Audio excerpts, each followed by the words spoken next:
14 июл президенти ҷумҳурии Тоҷикистон, пешвои миллат муҳтарам Эмомалӣ Раҳмон ва раиси Маҷлиси Миллии Маҷлиси Олии Ҷумҳурии Тоҷикистон, раиси шаҳри Душанбе муҳтарам Рустами Эмомалӣ дар ноҳияи Исмоили Сомонии пойтахт бинои нави Вазорати Адлияи Ҷумҳурии Тоҷикистонро ифтитоҳ намуданд.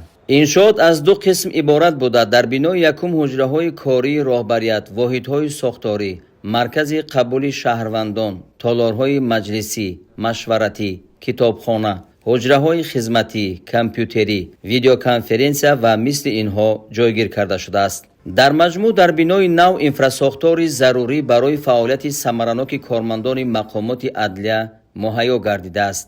аз ҷумла толори калони маҷлисӣ бо 500 ҷойи нишаст, толори хурди маҷлисӣ барои 140 нафар ва 7 толори машваратӣ, ҳар кадом бо 40 ҷой омода аст. 5 мизоҷ А3 лутфан гузаред бар афзанаи 4 маркази қабули шаҳрвандон, китобхона, бойгонӣ, синфхонаҳои компютерӣ, типография, ҳуҷраҳои видеоконференсия, сервер, ошхона, амборҳо, толори машқ бо таҷҳизоти варзишӣ, ҳуҷраҳои таҷҳизоти зидди сӯхтор аз ҳуҷраҳои техникии вазорат маҳсуб меёбанд. бо мақсади рақамикунонӣ ва автоматикунонии фаъолияти сабти асноди ҳолати шаҳрвандӣ, низоми иттилоотии сабти асноди ҳолати шаҳрвандӣ таҳия ва ҷорӣ гардида аст.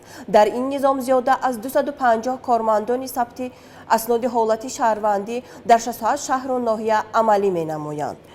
ҳамзамон рақамикунонӣ ба ҳисобгирӣ, нигоҳдории дарозмуддат, таъмини дастрасии фаврии сабтҳои бойгонии асноди ҳолати шаҳрвандӣ, низоми идоракунии бойгонии сабти асноди ҳолати шаҳрвандӣ таъсис шудааст.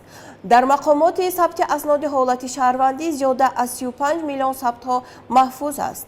айни замон зиёда аз 1 миллиону 700 ҳазор сабтҳо рақамӣ карда шуда ба ин низом ворид карда шудааст. рақамикунонии сабтҳои бойгонӣ зина ба зина идома дорад. иншоот дар асоси дастуру супоришҳои роҳбари давлат муҳтарам Эмомалӣ Раҳмон ба хотири фароҳам овардани шароити мусоиди корӣ ва беҳдошти сатҳу сифати хизматрасониҳои давлатӣ бунёд шуда, бо таҷҳизоти муосири техникӣ ва технологияҳои рақамӣ таъмин мебошад.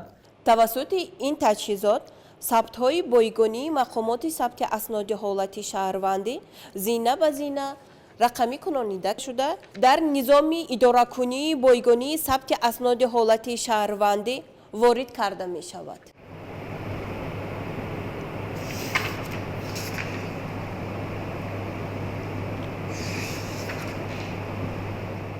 айни замон дар мақомоти адлия 9 низоми иттилоотӣ ба истифода дода шуда дар соҳаи сабти асноди ҳолати шаҳрвандӣ ва нотариат равандҳои кориро автоматикунӣ намуда, инчунин дигар равандҳои корӣ тавассути онҳо татбиқ мегарданд. дар ҳамкорӣ бо агентии инноватсия ва технологияи рақамӣ назди президенти ҷумҳурии Тоҷикистон, корхонаи воҳиди давлатии қонуният хизматрасонаи давлатиро дар портали ягонаи хизматрасонаи давлатӣ ҷойгир намуда, марҳила бар марҳила барои шаҳрвандон онҳоро дастрас менамояд. чунин тарзи идоракунӣ имконият медиҳад ки фаъолияти низомҳои иттилоотӣ бефосила таъмин гардида хизматрасониҳои давлатӣ ба шаҳрвандон бо сифат ва саривақт пешниҳод карда шаванд.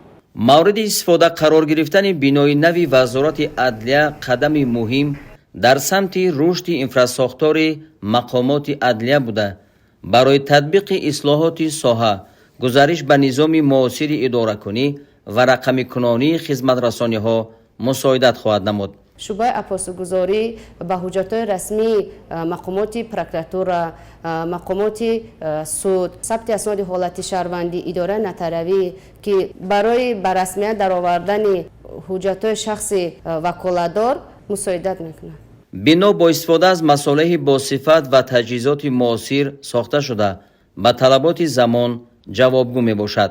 ифтитоҳи иншооти мазкур баёнгари таваҷҷӯҳи пайвастаи ҳукумати ҷумҳурии Тоҷикистон ба рушди мақомоти давлатӣ ва фароҳам овардани шароити арзандаи фаъолияти онҳо мебошад.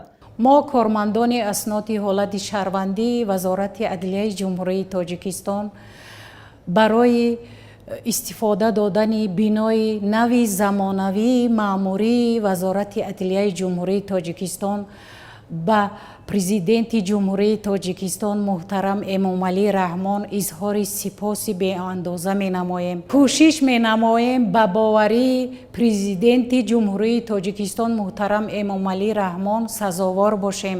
якдилона содиқона ба ватану халқи худ хизмат менамоем. бо бунёди бинои нави вазорати адлияи ҷумҳурии тоҷикистон якчанд идораи зерсохтори вазорат низ дар ин ҷо ҷойгир карда шуд.